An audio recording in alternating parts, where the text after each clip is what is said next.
स्वागत। मी कल्याणी दीक्षित। बुलेटिनची सुरुवात परभणीच्या बातमीने। परभणीमध्ये महापौर आणि उपमहापौराबाबतचं आता सूत्र ठरल्याचं दिसतंय। उबाठ आणि काँग्रेसमध्ये सत्ता वाटपाचं सूत्र ठरलंय।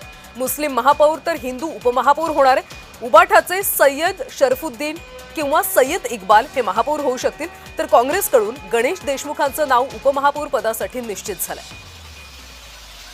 तर परभणीमध्ये पक्षीय बलाबल नेमकं कसं आहे त्यावर एक नजर टाकूया।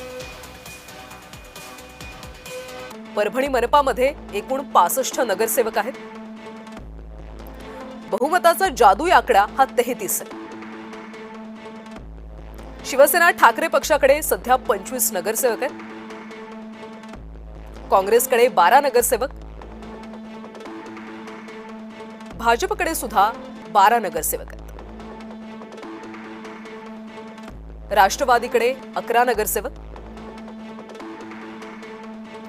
जनसुराज्य पक्षाचे सध्या 3 नगरसेवक आहेत।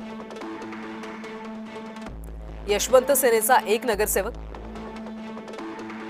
तर 1 नगरसेवक हा अपक्ष आहे।